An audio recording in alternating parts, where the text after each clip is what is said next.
Let's pay homage to the lineage gurus, homage to the Venerable Monk Liao Ming, homage to Master Sakya Zheng Kong,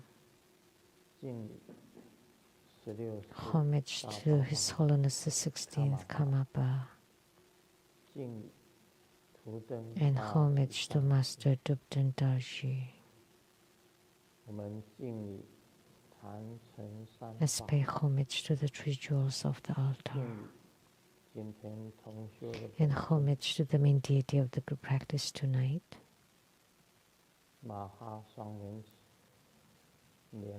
Padma Kumara from the Maha Twin Lotus Ponds, Sumo, Tanchen Katso, Tutan City, all Dhamma masters, Dhamma educators, Dhamma teachers, Dhamma instructors, Dhamma tutors, directors of temples and chapters, all disciples present here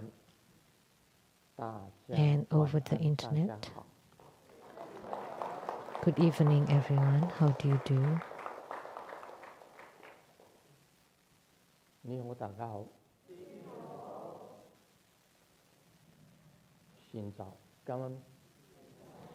These are greetings in different languages.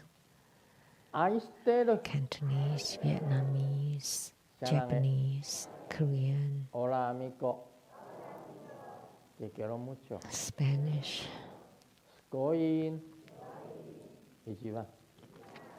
Japanese,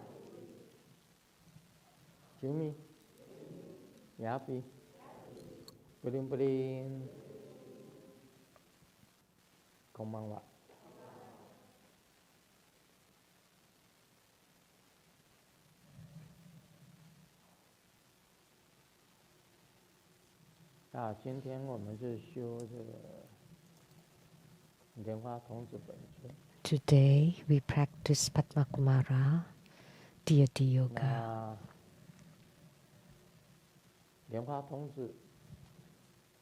Padma Kumara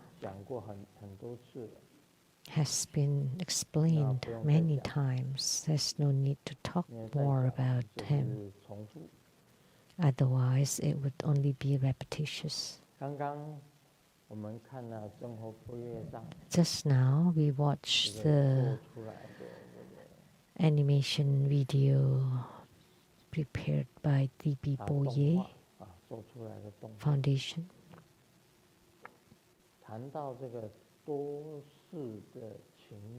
Talking about karmic love connections from many lifetimes. And it's not just those belonging to Padma Kumara, but to all of us. We all have many karmic love connections from many lifetimes. I often said, don't think that today, right now, we are modern people. And ancient people, actually, before we were also ancient people.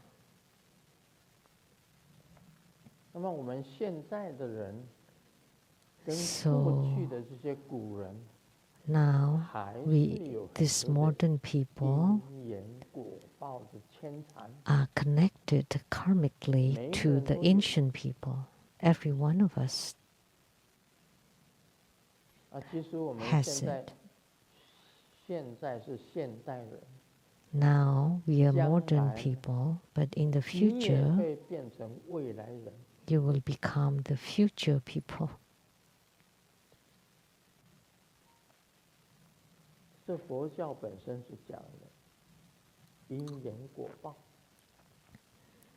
Buddhism talks about karma, cause and effect, causes and conditions from many lifetimes, life after life, lives after lives. So many lifetimes.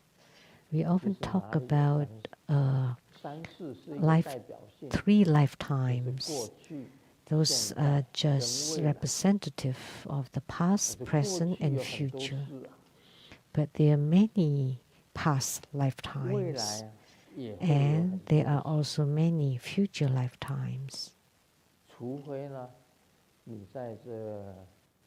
Unless in Tantric Buddhism we say that you become a Buddha in one lifetime by practicing Tantric Dharma. You are liberated through one lifetime and attain Buddhahood in one lifetime. But in other schools, you become a Buddha after many lifetimes. Like Kalachakra. It's Kalachakra, right? Through him, you can attain Buddhahood in 7 lifetimes by attaining Kalachakra's empowerment. So, after receiving Kalachakra empowerment, you will be reincarnated 7 times, and then in one of the lifetimes, eventually you would become or attain Buddhahood.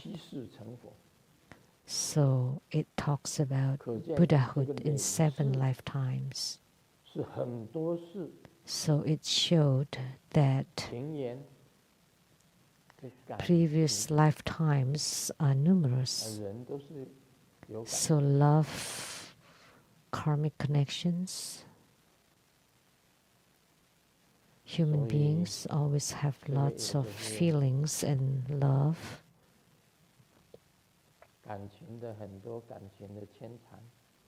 So there are many intermingling of these connections inadvertently. And recently I have written 2 books. One is this, Samsaric Affections, and the other one is Full of Moonlight. I'm not sure the exact English name that they use for that one. And these are all related to the karmic love connections. So I will not talk too clearly, otherwise you will not buy and read the books. So I want to leave it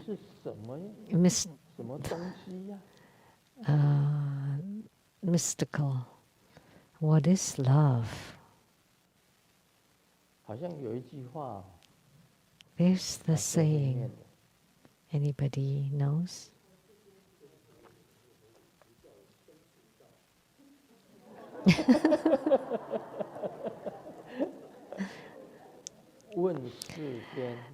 I asked the world what love is, that people can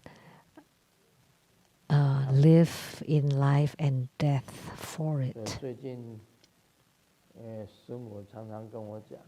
Recently, Simu, Guru's wife, often told me, she said,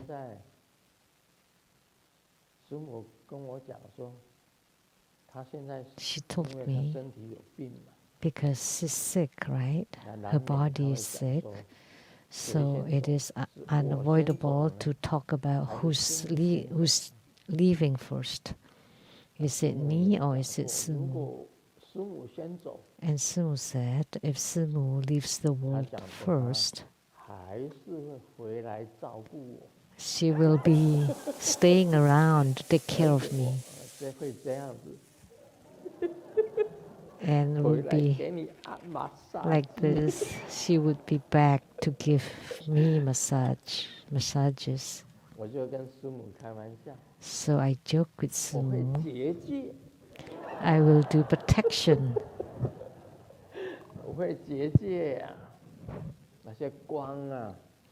The light protection enveloping me so you cannot get near me. You want to massage me? She said that she will definitely come back even after she dies. She will serve me still. And I said, I will do a protection. And Simu said, I can break the protection. So we will compete and see who's stronger. That's why I cannot teach her all the Dharma methods. I have to keep some for myself, otherwise I would be massaged. I would be given massages. Let me share a joke.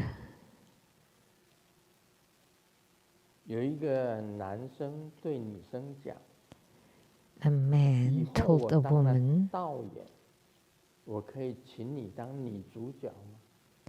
if I became a director, can you become my main actress? And the woman replied, but I'm not beautiful.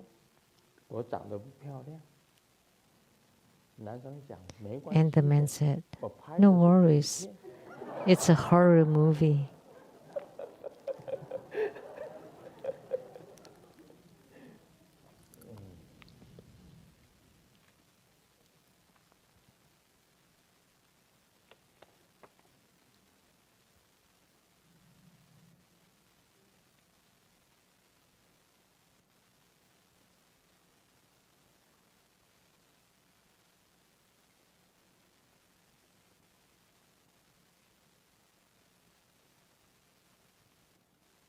A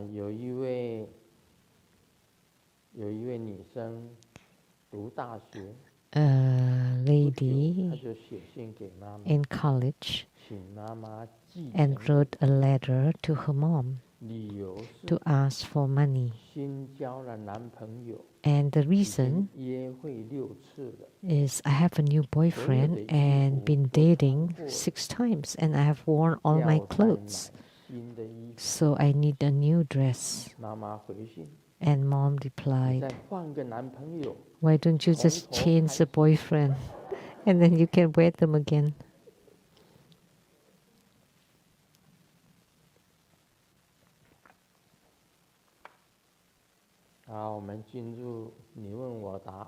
Now we'll do the question and answer. From Taiwan. Lotus, please do not disclose my name.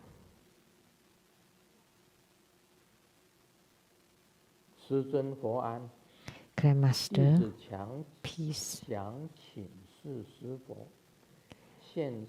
I have these questions. In the era of internet media, videos are more popular than text, and text is more popular than books. Many young people nowadays seldom read books or sutras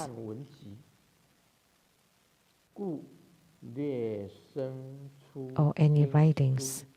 So we often find books or sutras left to turn yellow. So the sutras are left there to become yellowed or placed outside or damaged.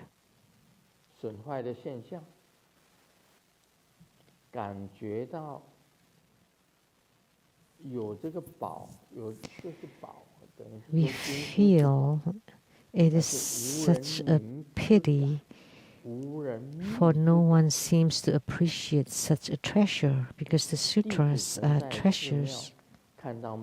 I once saw boxes full of printed sutras and books in temples. Most of them are covered in dust or damage. Therefore, I would like to ask Guru Buddha whether the merit of printing sutras is the same as that of sharing on the internet the contents of sutras, scriptures, grandmasters' books, quotes, or creating videos to benefit more sentient beings.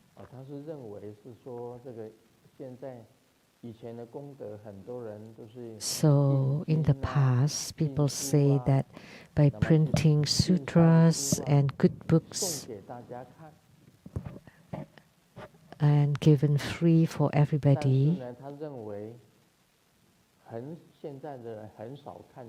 but he thinks that nowadays people rarely read printed books or sutras.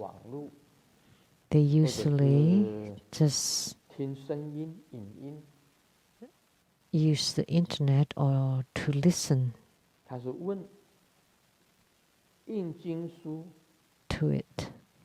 So the question is, the merit of printing sutras and the merit of listening or sharing on the internet. What do you think? We should comply with the era, right? Everybody now is on the internet. So to propagate on the internet versus on the media or newspapers or magazines should have generated the same merit, in my opinion. In my view, they should generate the same merit. It is true that in many temples, they have printed many sutras and good books to distribute to people, but nowadays not many people read them because most of them get on the internet. But there are still people who like to read printed books like myself.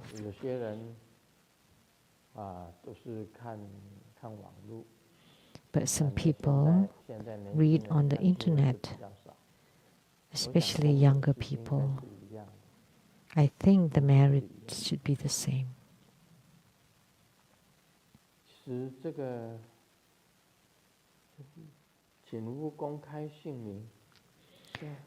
Please do not disclose my name. It's not so important, is it?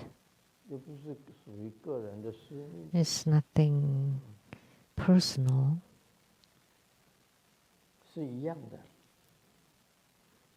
The same merit.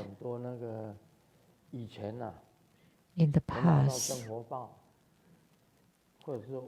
I got True Buddha News or our Enlightenment magazine, Ranteng. If I'm in Taiwan, I would take the old True Buddha News and Enlightenment magazines and go to the Earth God temples and leave them there so that people can read them. When they go praying and they see the True Buddha News or the Enlightenment magazine and would just take them, there are still some people who read them. And in America, you can take them to in front of the restaurants or in front of the convenience stores, together with many free newspapers or free publications. So we can put our True Buddha News there too. One time, Fo Chi dined at a Western restaurant, a very high-class restaurant. And while dining, they had a special bread made wrapped in newspaper. And when Fo Chi took a look, it turned out to be True Buddha newspaper. So it's used to wrap bread.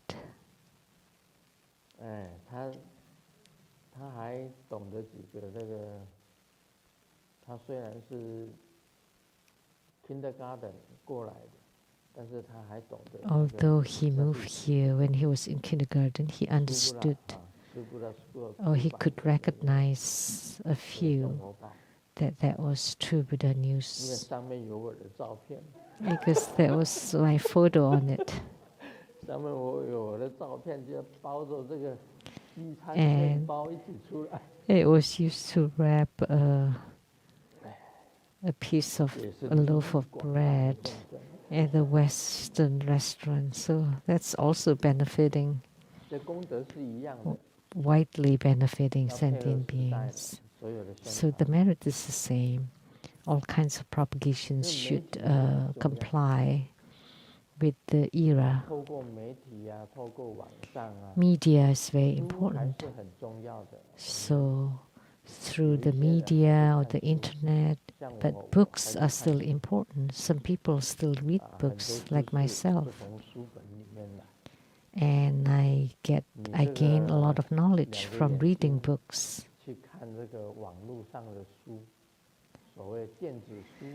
If you read e-books or on the internet, it would be harder on the eyes.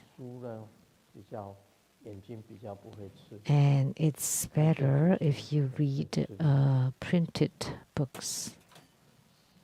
It's not so bad.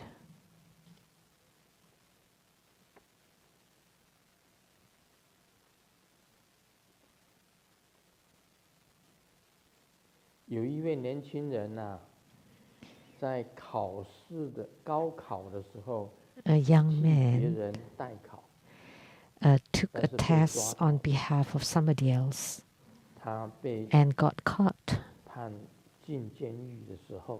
and was put into jail. And he was asked, the inmates asked, "How did you get in?" And oh, you wouldn't believe it, I got in through a test, because of a test. These things happened before. I don't know about now. Probably because someone does really well in test and always get the good grades, so he's very desirable. And then other people who get the bad grades but have money, and when they look alike, would ask another person to take the test, and the examiner cannot tell. So, especially for college entrance test or high school entrance tests.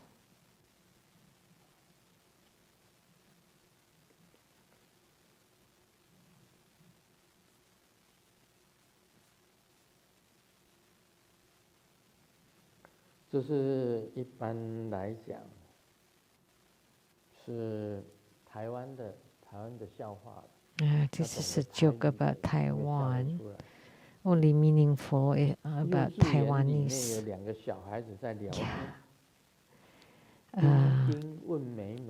Two kids chatting in kindergarten.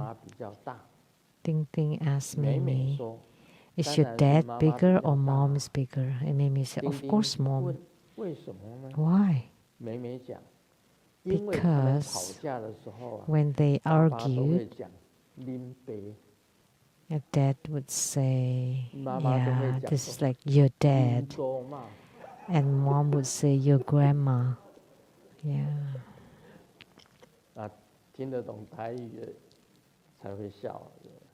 It's only funny if you understand Taiwanese. Of course, grandma is more senior than dad.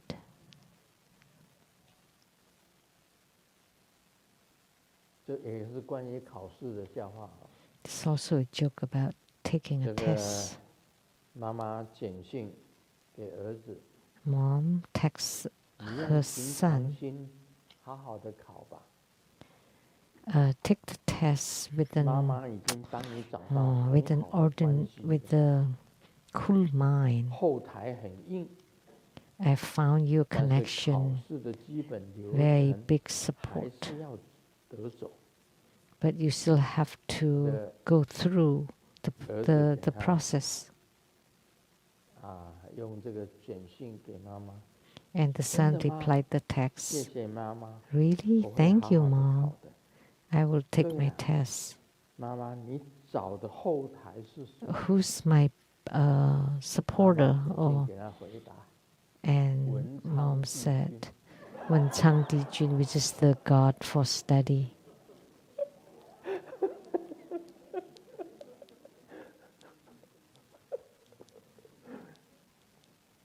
That's your connection. That's pretty funny. It's only funny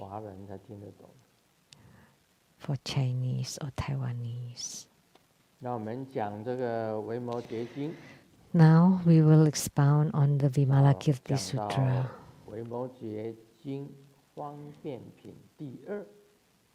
Now we are talking about chapter 2. The sutra is spoken by Vimalakirti on skillful means or convenience dharma.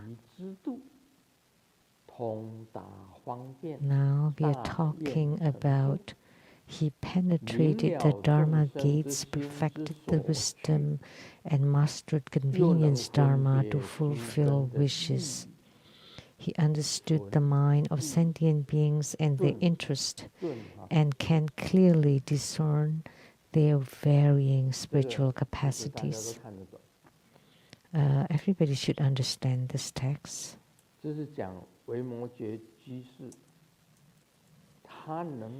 This referred to the lay Buddhist Vimalakirti, that he could understand the interests of sentient beings.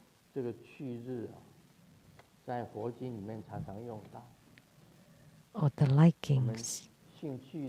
This interest is often talked about in the Buddhist sutras. This word, interest, the so-called 6 kinds of interests of human beings, like desires, are also the interests of human beings, like wealth, sex, name, food, sleep, play.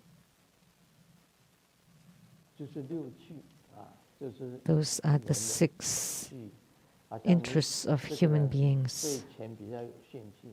Like some people like money more, some people like sex, and some people like name, and some people like food, some people like sleep.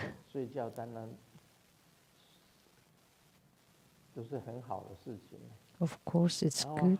Sleep is a good thing. Some people love to play and have fun, wander around. Many of them. And Vimalakirti knows the interests of every person. So He understood the interests in the mind of sentient beings. So by seeing a person, he would know immediately what they like. And he can also discern the varying spiritual capacities. The intelligent ones are called the sharp ones, and the stupid ones are called dull. Everyone is different in this world. If you're clever, generally speaking, how can you tell if someone is smart or not?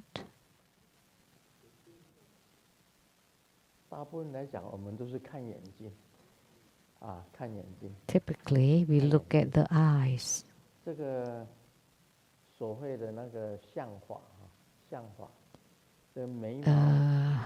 facial reading, the eyebrows for brothers, the eyes are for wisdoms, the forehead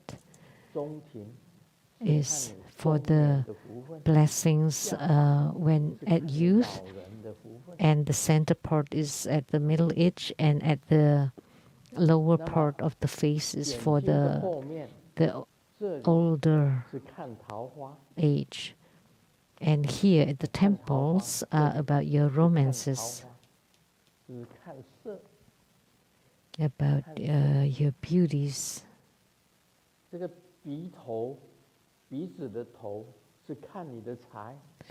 And the tip of the nose is about your wealth.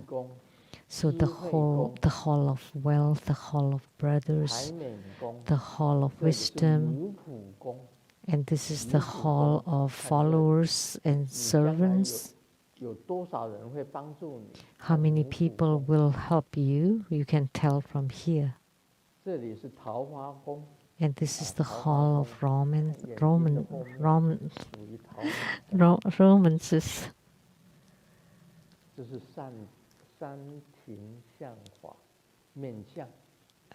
So this is the physiognomy, facial reading. Chinese like to do this. And after you shave your hair, you can see the wrinkle, and you can see how many spouses you have.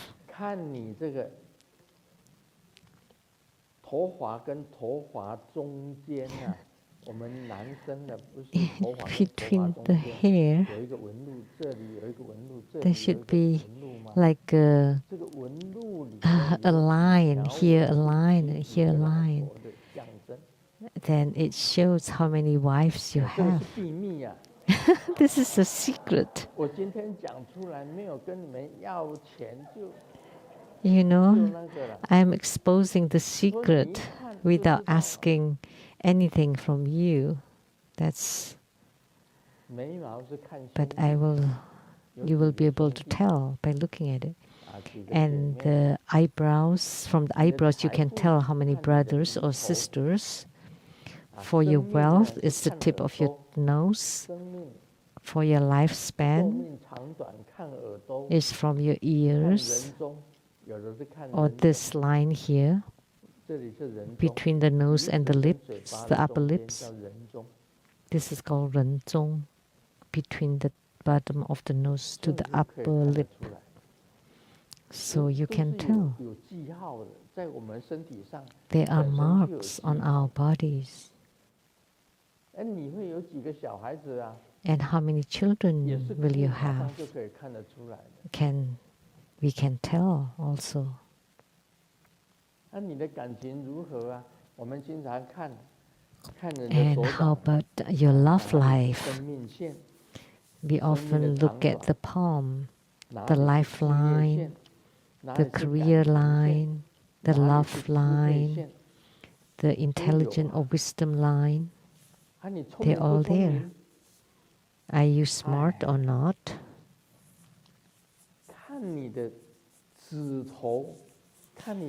Can tell from your fingers, the eyes on your finger joints. See, their eyes. Everyone have them. Everyone has them. If those eyes,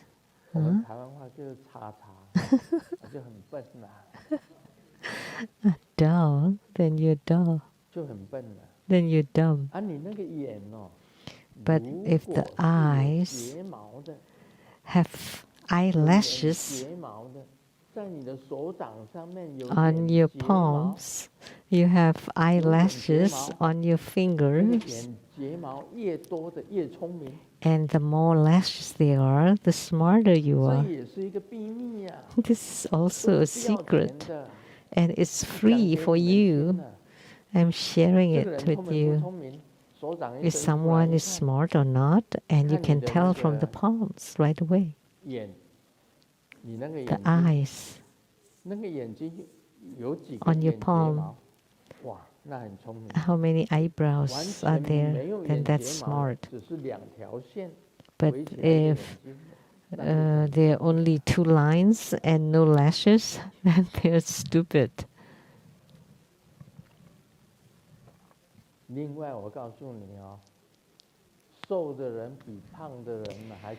And usually the skinny people are smarter than the fat people. The Taiwanese often say that if you're big and heavy, then you're dumb. Why? Because they only know to eat until they are heavy and fat, then they look dumb. But the slim ones, or rather, are smarter.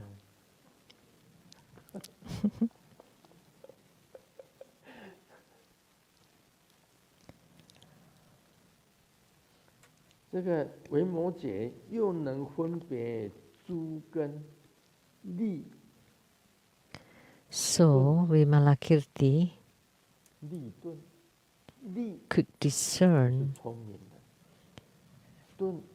the various spiritual capacities, the smart ones and the stupid ones. Of course, he did not use his physical eyes to discern, because Vimalakirti had 5 kinds of eyes. And the eyes who discern are called the Dharma eyes. To discern the spiritual capacities of sentient beings are being discerned using the Dharma eyes. Then you would be able to tell if someone has superior spiritual capacity, middling, or inferior spiritual capacity. Even when you're smart, there are also either superior intelligence or middling or inferior intelligence. And Vimalakirti knew, because he had 5 kinds of eyes. The first kind is the Buddha eyes, the highest kind. The second one are the Dharma eyes. Or the wisdom eyes. So the fundamental wisdom, the wisdom of discernment, and the all-embracing wisdom. That's the wisdom eyes. And then the wisdom of discernment is the Dharma eyes. And then the third eye or divine eye that you can see faraway places, the heavens and the earth. And last is the physical eyes, which are the mundane eyes. Those are the 5 kinds of eyes. And Vimalakirti had them all. He had long trodden on the Buddha path, and his mind was spotlessly and resolutely on the greater vehicle. What is the Buddha path? In one word.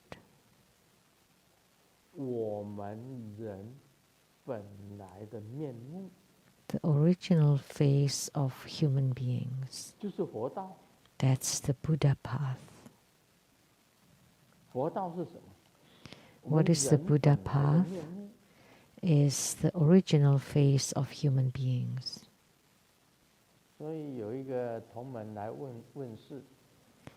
A disciple came for spiritual consultation and asked Grandmaster, Grandmaster, where did I come from? And in the future, where will I go to?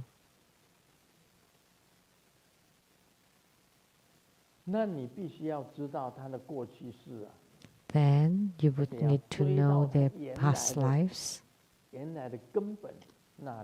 to where, or the origin. Where did I come from and where will I go to? You need to know this.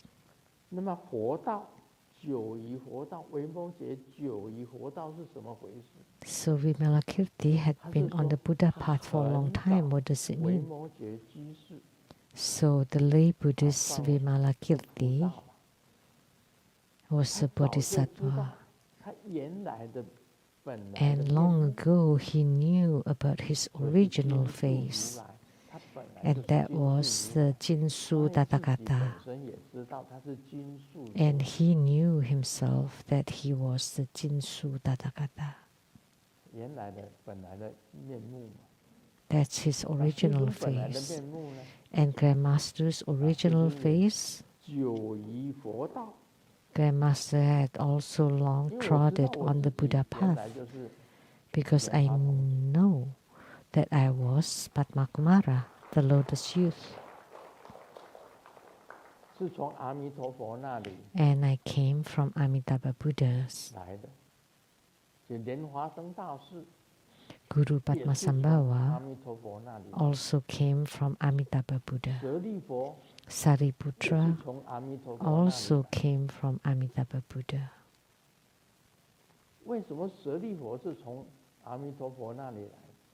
Why Sariputra came from Amitabha Buddha?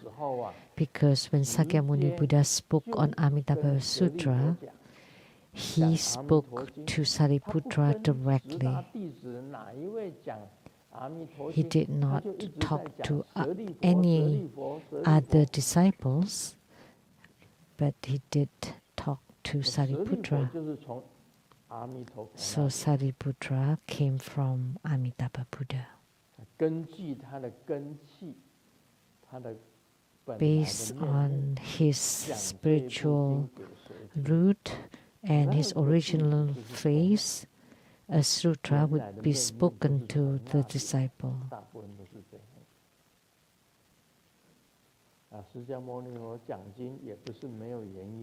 So there was a reason why Sakyamuni Buddha spoke on the sutras. Been long on the Buddha path, Vimalakirti knew already that his original face was the Jinsu Tathagata. And his mind was spotlessly and resolutely on the greater vehicle, pure or spotless. Nowadays, our minds are not pure. It is contaminated. Our mind is complicated. Nobody has a simple or single thread.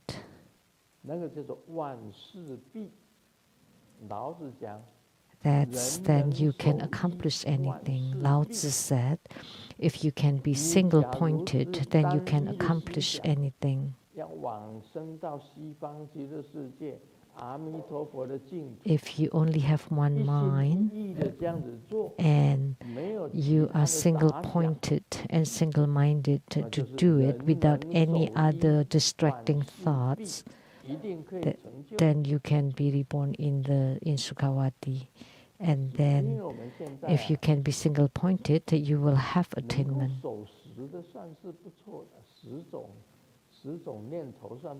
Because nowadays it's good enough if you can only have 10 thoughts, because actually your thoughts are very complicated. But Vimalakirti was very pure, which means one, which means completely pure. So his mind had been completely pure long ago, and no flaws or contaminants in it. And it's rare to have such a person. Typically, people would think about wanting to play, to hear somewhere, and you want to earn more money there. Or they think about this and they think about that.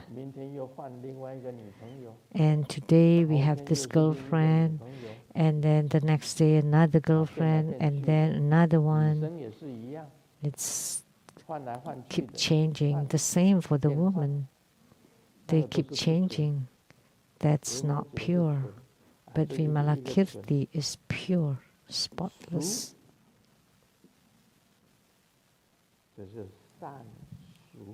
And pure.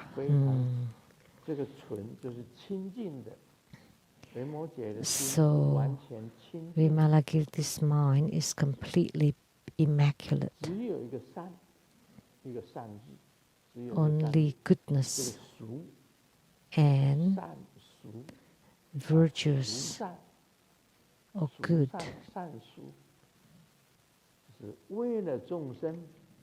for the sake of sentient beings, to deliver sentient beings. That is good or virtuous. Why did he come to Saha world? Is to help Sakyamuni Buddha deliver sentient beings. That's called virtues or good. So after we have attainment, what do? We help the world. What does it mean? It means in the Saha world, we transform and deliver sentient beings.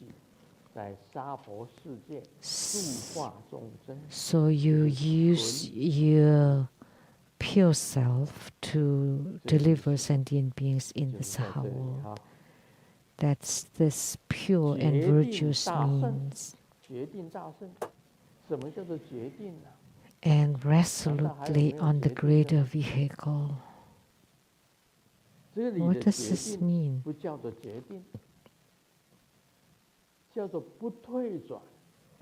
This resoluteness is actually non-regressing. Like if we generate a vow to deliver sentient beings, and then all of a sudden you give up. Today, from today on, I will not do it anymore. Then you're not resolute.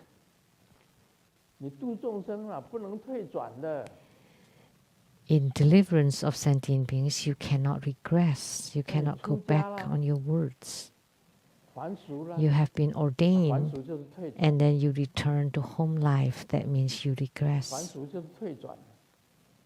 So, returning to home life is a regression. Or you become ordained, but you don't cultivate spiritually. That means you also regress. Because once you're ordained, you should cultivate spiritually. Otherwise, what use is ordination? Just to get by and sleep and slacking off and you don't want to practice today, you don't cultivate today, that means you have regressed for the day. So you become ordained and just to live as before that, then it's meaningless to be ordained. Or if you say, I don't want to do it anymore, that means you have regressed. And the disciple of the three jewels, you say, I don't want that to be anymore. Because as a disciple of the three jewels, you have to abide by the 5 precepts. You cannot kill, lie, steal, commit sexual misconduct, or be intoxicated. And then if you don't abide by them, that means you have regressed. So the lay practitioners too can regress. And the ordained people should abide by the 8 precepts, not the precept pick. At least 8. But there are many of them, 250 or 500 precepts. So resolute means non-regressing. On the greater vehicle like the car, which means you widely deliver sentient beings. In the past, this lesser vehicle or Hinayana means they only deliver themselves. They don't care about other people. They just wish that they have attainment themselves, and other people's attainments are, they don't care about other people's attainments. That's the smaller vehicle. They focus more on meditation and precepts. And the greater vehicle or Mahayana emphasize more on wisdom and meditation, 2 of them. So precept, meditative suitability, and wisdom.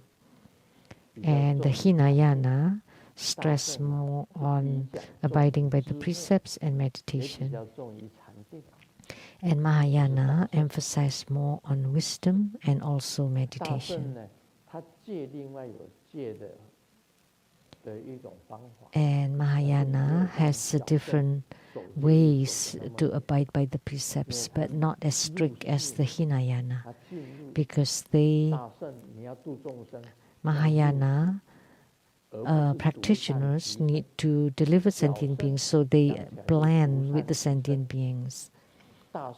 So you don't abandon sentient beings, but Hinayana keep apart from sentient beings. So Mahayana blend or enter or together with the sentient beings to deliver them. So they deliver more people than the Hinayana. So the difference between the greater vehicle and lesser vehicle is one deliver more people and one less. So in the ancient Buddhism, the upper court,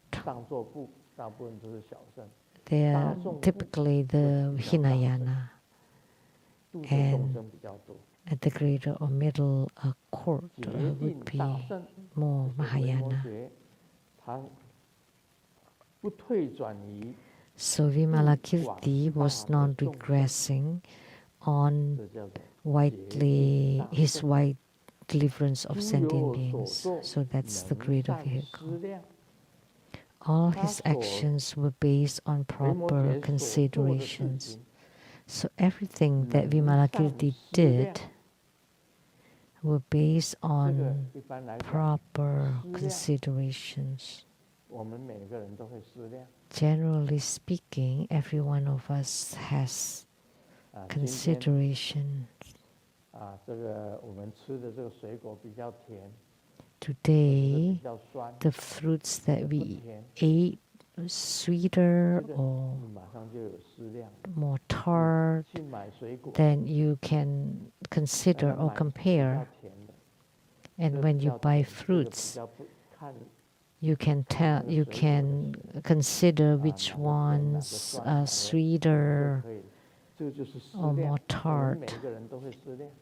So every one of us has this consideration. And also the lesser vehicle or the greater vehicle, they both can consider.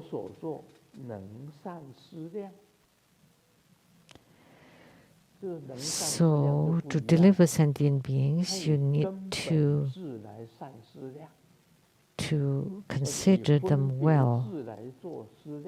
So you consider based on the wisdom of discernment or the fundamental wisdom or the all-embracing wisdom. Then that would be called the good or proper considerations. Every one of us do have our consideration, how to do this, and you compare and consider whether you use the fundamental wisdom, the wisdom of discernment, or the all-embracing wisdom. And if you use the three wisdoms to consider, that's called the proper or the good consideration.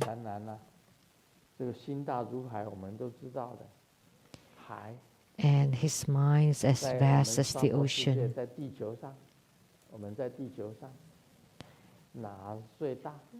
On earth, what is bigger? Not the land, but the ocean. The ocean to the land is 4 to 3. So saying that mind as vast as the ocean is just an analogy, which means has a broad mind. And we say that the belly of a minister can embrace a ship. So the great spiritual cultivator, of course, has a broad mind and a broad heart.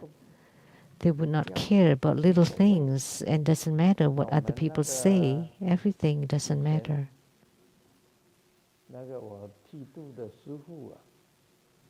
The guru who shaved my hair, the great monk Guo Xian from Hong Kong, Guiqian Si or temple,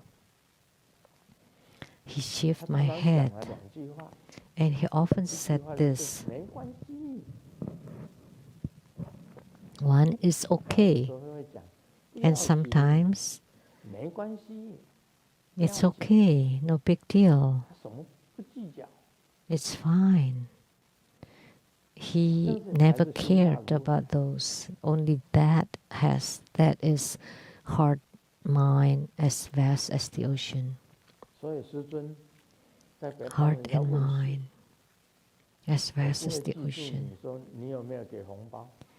Like when Grandmaster is giving spiritual consultation, I will not remember whether you give me a red pocket or not. And if you just leave after consultation, I don't care.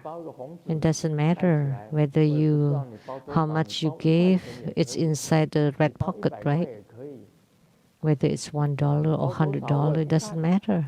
I never look either. It's voluntary. It's up to you. And even if you don't give, it's okay. I will not go after you and say, oh, you didn't give me anything. There would be a small mind. And you even notice that? No, not me. I wouldn't know if you gave or not. If you do, or you place it on the table, or you just turn around and laugh, or later on, you realize, oh, the red pocket is still here, and you ran back and said, oh, sorry, Grandmaster, I didn't give you earlier. Oh, I didn't even notice. It's okay. It doesn't matter. Doesn't matter. That's mine as vast as the ocean.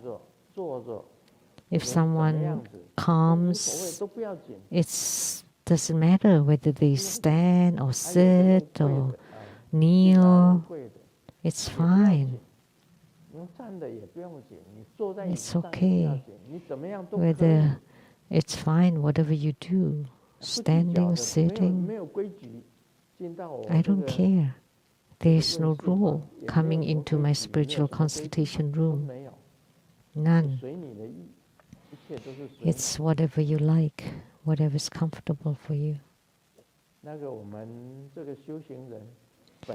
We spiritual cultivators should have heart and mind as vast as the ocean. If somebody scolded you, it's fine. The great monk Guoxian in the past told him, "Oh, you did this or that," and he said, "It's okay, it's no problem, it's fine." They don't care about anything. The heart is as expansive as the ocean. Whatever other people said, or whatever you saw, or whatever you see, they will not keep them in mind or in their heart.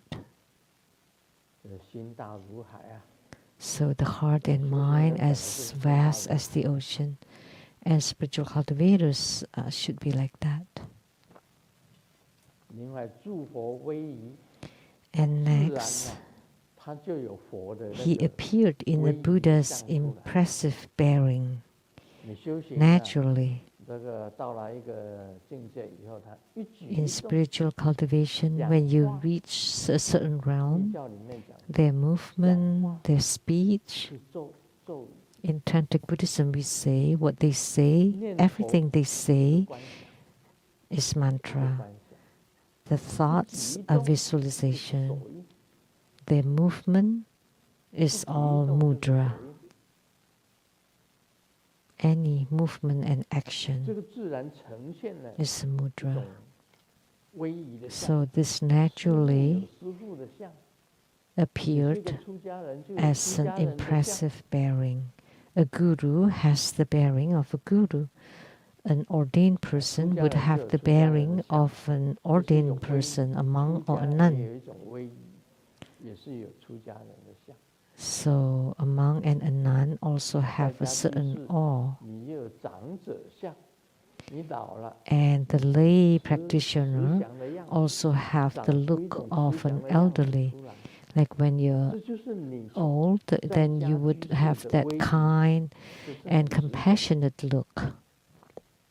That's the bearing of a lay practitioners. Or the look of a mother should be motherly and kind.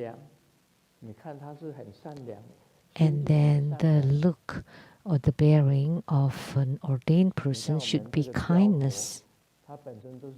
Look at the Buddha statues. They all have that bearing. And the protectors and the Vajra protectors or Herukas, they have that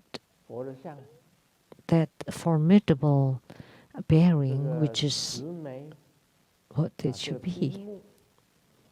And the Buddhas and the Bodhisattvas, they lower their eyes with compassionate look. The Buddhas sit there and they look down. And we say that they have a very kind eyebrows and very kind eyes. And the Herukas have the formidable, wrathful bearing. And Bodhisattvas compassionate towards sentient beings, so they have that compassionate look. So all the appearance or the look.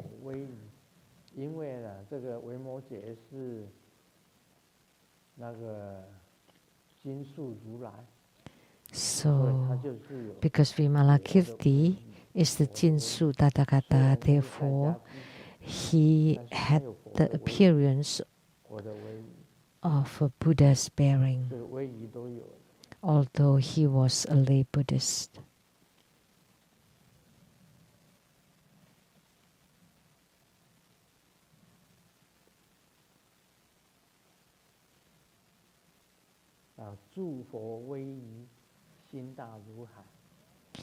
A bearing of mannerism, and the heart and mind as vast as the ocean. Everything is fine. Everything is okay. It doesn't matter. Anything is no big deal. I remember one time, I think I wrote it in the book. I was in Taiwan. I saved lots of money. And a disciple came to borrow money from me, and I knew that it would never be returned. I knew that. But I still loaned it to him.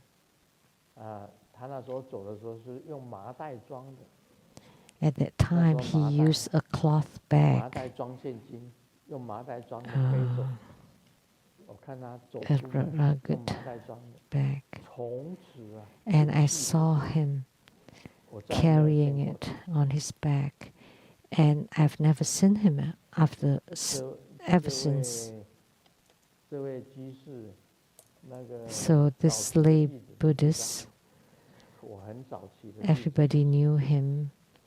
The early disciples knew this person. So, but it's okay. Why did I loan it to him? Because indirectly he helped me with one thing. So that's why I thought I owed him something, so I loaned him all my money. And so he carried the money in that sack, cloth bag, cloth sack. And one time during a consultation, someone told me that he was very poor. So I opened my drawer and I gave all the money from the drawer. And that was all given away. And it's fine. I don't even remember his name. And I don't keep it in my mind.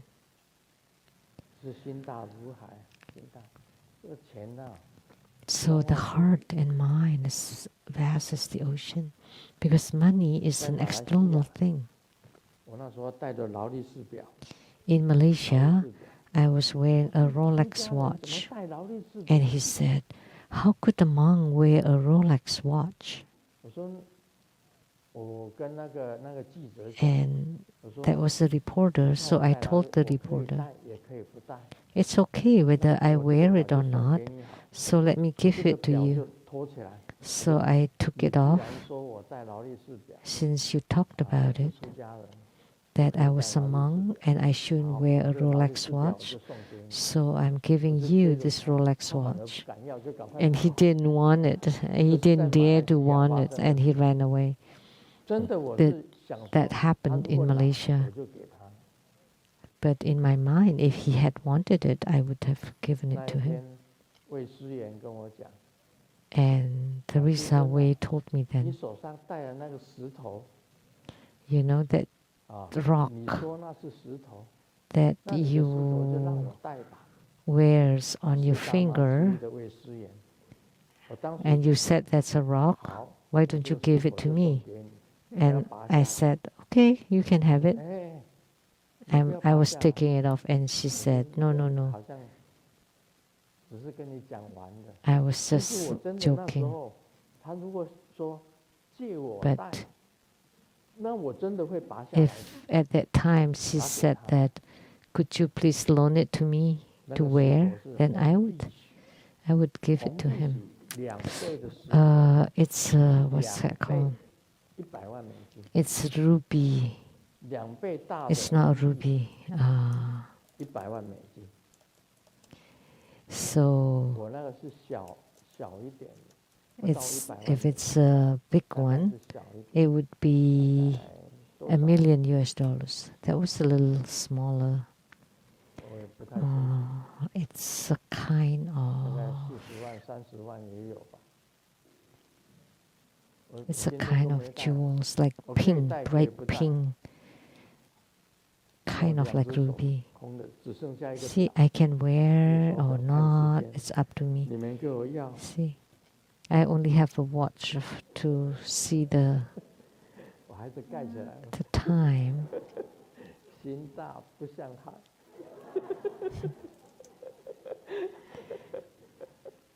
Oh.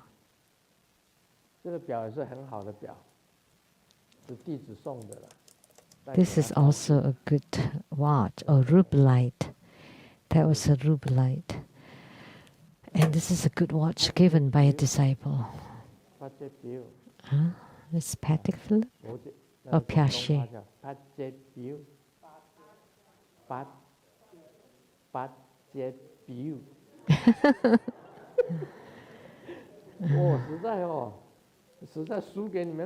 Cantonese. The Cantonese. Or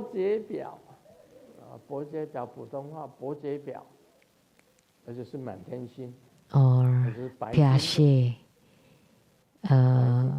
studded with diamonds and platinum, and it's made of platinum.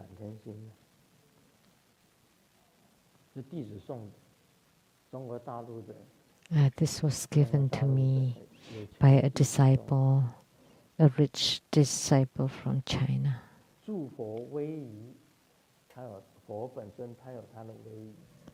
So the dignified appearance of the Buddhas, all the Buddhas have that impressive bearing and mannerism. Bearing, and all of these deities, even the Herukas, the Vajra protectors, like Skanda has a very good look, or Sangharama.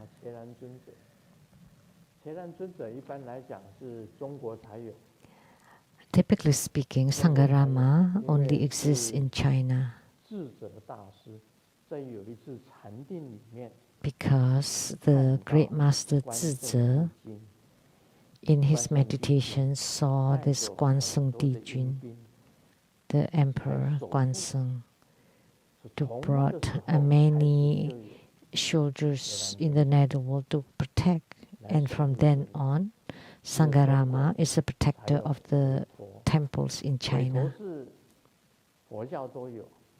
Skanda exists in all Buddhism, but Sangharama exists only in Chinese Buddhism.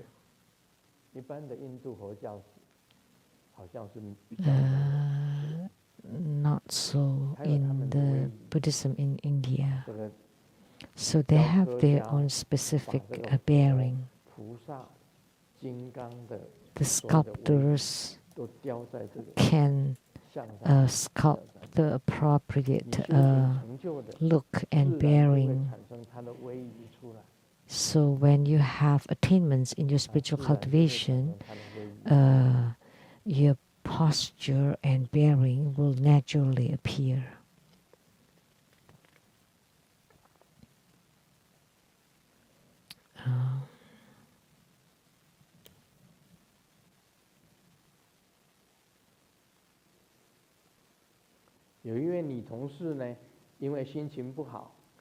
A female colleague had a bad mood, so and changed her line contact, mistress. And then the next day, one didn't come, one's absent, 2, 6, and 3 was being beaten. And the reason is because they saw the line of this mistress. So please don't just use any nicknames you want.